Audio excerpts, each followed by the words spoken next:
دوسری آیت ہے یا ایھا الذین آمنوا ما لکم اذا قیل لکم انفروا فی سبیل اللہ اثاقلتم الی الارض، اے ایمان والو تمہیں کیا ہو گیا جب تم سے کہا جاتا ہے نکلو اللہ کے راستے میں تو تم بہانے بازی کرتے ہو، زمین سے چپک جاتے ہو، اپنا مال یاد آتا ہے، اپنا کھیت کھلیان یاد آتا ہے کہ نقصان ہو جائے گا۔ جب غزوہ تبوک ہو رہی تھی، جب جنگ کے لیے اللہ کے نبی نے اعلان کیا تو کچھ منافقین لوگ اور بھولے بھالے مسلمان صحابہ کرام بھی ان کی باتوں میں آ کر کے کہاں جاؤ گے، مدینے کے باغات کھجور پکی پکائی ہے، جنگ میں جاؤ گے سارا پورا سال کا مدار ان کھجوروں پر ہے، آپ جاؤ گے تو پورا سال برباد ہو جائے گا۔ اس لیے کچھ مسلمان بھی رک گئے، لیکن انہوں نے پکی سچی توبہ کی، اللہ نے ان کی توبہ قبول کر لی، اس کا بھی آج کی آیات میں ذکر ہے۔ لیکن جنہوں نے توبہ نہیں کی، جو دنیا دار تھے، جو مال کے حریص تھے، جو لالچی تھے، ان کا اللہ اس طرح ذکر کر رہے ہیں تمہیں کیا ہو گیا ہے جب تم کو نکلنے کے لیے کہا جاتا ہے اللہ کے راستے میں تو زمین پر بوجھ بنتے ہو۔ استاقلتم الی الارض ارضیتم بالحیات الدنیا من الآخرہ، کیا تم دنیاوی زندگی پر راضی ہو گئے؟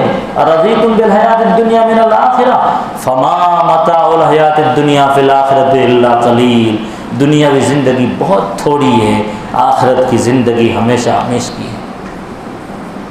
اور وہ پوری آیات ہے جن آیات میں اللہ نے للکارا ہے، اللہ نے ترغیب دی ہے، اللہ نے جھنجھوڑا ہے کہ لوگوں پر ظلم ہوتا ہے، لوگوں کو پریشان کیا جاتا ہے، امت مسلمہ پر ظلم ڈھائے جاتے ہیں، غریبوں پر، بیواؤں پر، مسکینوں پر، بچوں پر، لوگوں کو سر عام لوگ مار رہے ہیں، دھاڑ رہے ہیں، قتل کر رہے ہیں، وطن سے نکالنے کے لیے ہجرت کرنے پر آمادہ کر رہے ہیں، اور تمہیں جوں تک نہیں رینگتی۔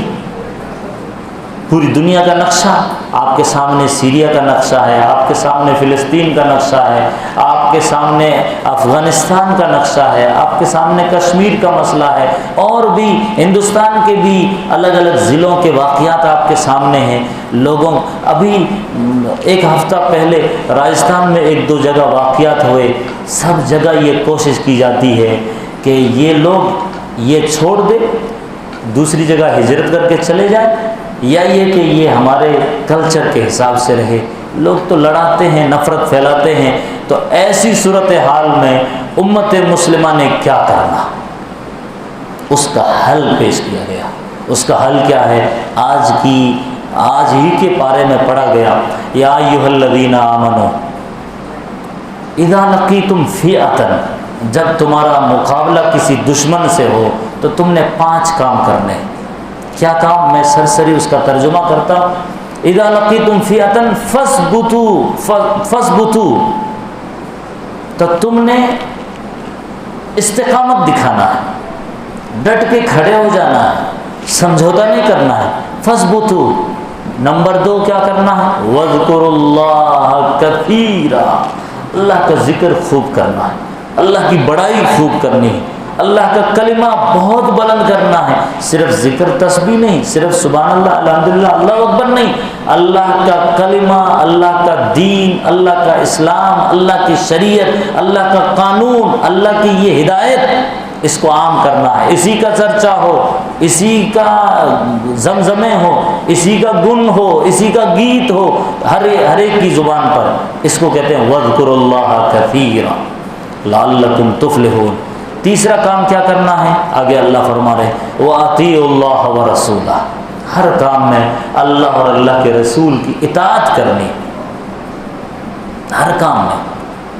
اس کی لمبی تفصیل ہے۔ وَأَطِيعُوا اللَّهَ وَرَسُولَهُ وَلَا تَنَازَعُوا، آگے اللہ نے فرمایا آپس میں جھگڑنا نہیں ہے۔ چوتھا کام، جھگڑنا نہیں ہے، فرقے بازی نہیں کرنا، تفرقے نہیں کرنا، مسلکی لڑائیاں نہیں پھیلانی۔ وَلَا تَنَازَعُوا فَتَفْشَلُوا وَتَذْهَبَ رِيحُكُمْ، اگر لڑو گے تمہاری ہوا نکل جائے گی، تم پنچر ہو جاؤ گے، تمہارے اندر جان باقی نہیں رہے گی۔ اور 5واں کام وَاصْبِرُوا، اور صبر کرنا۔ دیکھو وہاں پر کہا ڈٹ کے کھڑے رہنا ہے، مقابلہ کرنا ہے، اور آخر میں بول رہے ہیں اب جو اس میں تکلیف آئے تو صبر کرنا ہے۔ وَاصْبِرُوا إِنَّ اللَّهَ مَعَ الصَّابِرِينَ، اللہ صبر کرنے والوں کے ساتھ ہے۔ تو اب دیکھیے پورا جنگوں کا نقشہ رکھا، اور پھر ایک ایمان والے کے اندر کیا کوالٹیز، کیا صفات ہونی چاہیے تاکہ وہ حالات کا مقابلہ کرے، تو 5 کام بتا دیے، یہ صفات ایک ایمان والے میں ہونی چاہیے۔